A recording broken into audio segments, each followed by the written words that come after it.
Let's take a look at the mathematical operations on complex numbers. Can you calculate the result of these operations? Let's first begin with the addition of two complex numbers. Consider two complex numbers, z1 equal to a plus ib and z2 equal to c plus id. The sum of these two complex numbers is equal to a plus c plus I multiplied by b plus d. What did you notice in this addition operation? The sum of the real parts of the two given complex numbers gives the real part of the resultant complex number. Similarly, the sum of their imaginary parts gives the imaginary part of the resultant complex number. The resultant number is also a complex number. Let's find the sum of the given complex numbers. The sum of the real parts of the complex number is 11, and the sum of the imaginary part of the complex numbers is 8. The resultant complex number is 11 plus 8i.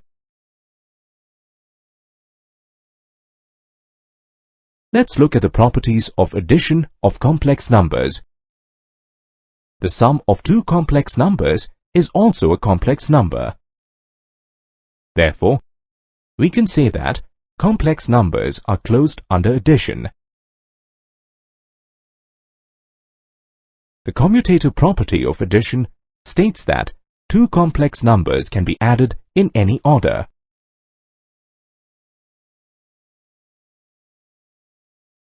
The associative property of addition of three complex numbers states that the numbers can be grouped in any order. 0 plus 0i, or 0, is called the additive identity of a complex number, because adding them results in the same complex number. For every complex number z, there exists a complex number minus z, called the additive inverse or negative of z, such that their sum is 0.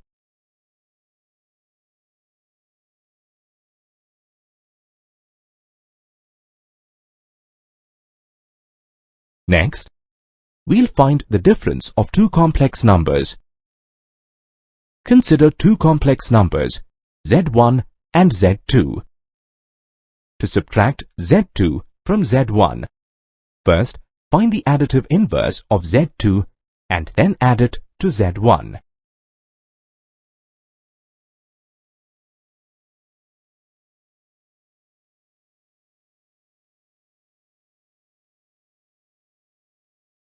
This is the difference of the two complex numbers. Let's subtract 2 minus 7i from 3 plus 2i. The additive inverse of 2 minus 7i is minus 2 plus 7i. Therefore, the difference is 1 plus 9i. The difference is also a complex number.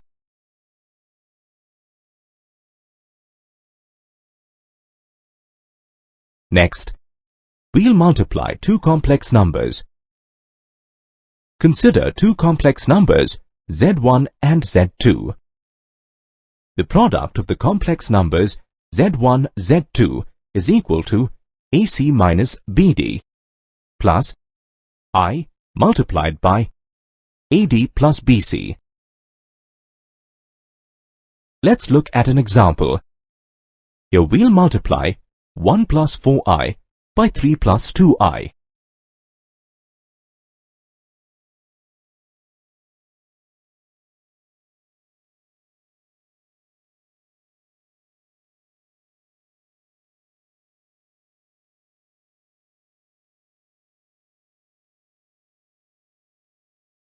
On multiplication, we get minus 5 plus 14i.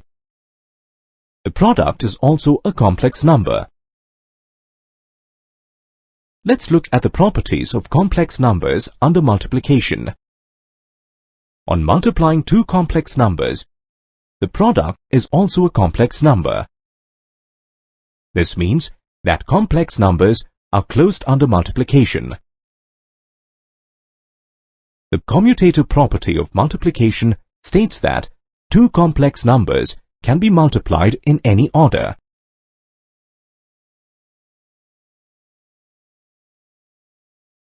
The associative property of multiplication of three complex numbers states that the numbers can be grouped in any order.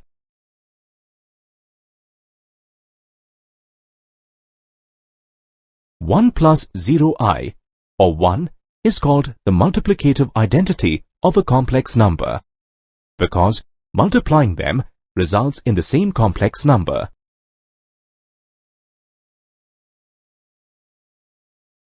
For every complex number z, there exists a complex number 1 divided by z, called the multiplicative inverse of z, such that their product is 1.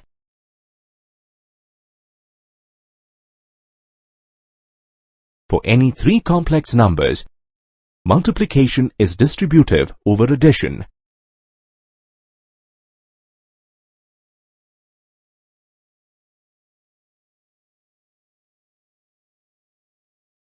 Let's again consider complex numbers z1 equal to a plus ib and z2 equal to c plus id, where z2 is not equal to 0. The quotient z1 divided by z2 can be obtained by multiplying z1 by the multiplicative inverse of z2. Now, we'll multiply the numerator and the denominator by c minus id to get a real number in the denominator. This process is called the rationalization of the denominator. We know that I squared is equal to minus 1.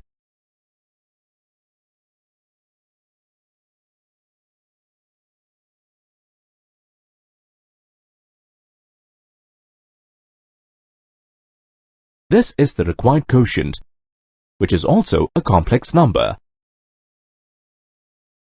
Let's divide 2 plus 5i by 1 plus 2i. The multiplicative inverse of 1 plus 2i is 1 divided by 1 plus 2i. Now, we'll multiply the numerator and the denominator by 1 minus 2i. We know that I squared is equal to minus 1. On simplifying, the quotient is equal to 1 divided by 5 multiplied by 12 plus I. Now, we'll learn to find the powers of I. You know that I squared is equal to minus 1. I cubed is equal to I squared multiplied by I, which is equal to minus I. I raised to the power 4 is equal to I square whole squared, which is equal to 1. I raised to the power 5 is equal to I.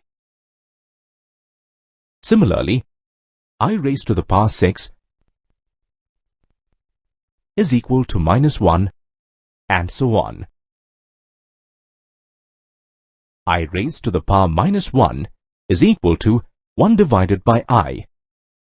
On multiplying the numerator and denominator by I, we get I divided by I squared. On simplification, we get minus I. I raised to the power minus 2 is equal to 1 divided by I squared, which is equal to minus 1. Similarly, I raised to the power minus 3 is calculated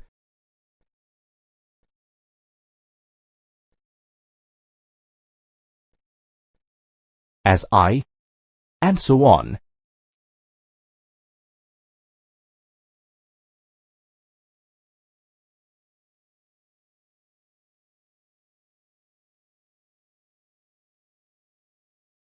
What pattern did you notice here? For any integer k, I raised to the power 4k is equal to 1. I raised to the power 4k plus 1 is equal to I. I raised to the power 4k plus 2 is equal to minus 1. I raised to the power 4k plus 3 is equal to minus I. These results are more useful while simplifying expressions involving complex numbers.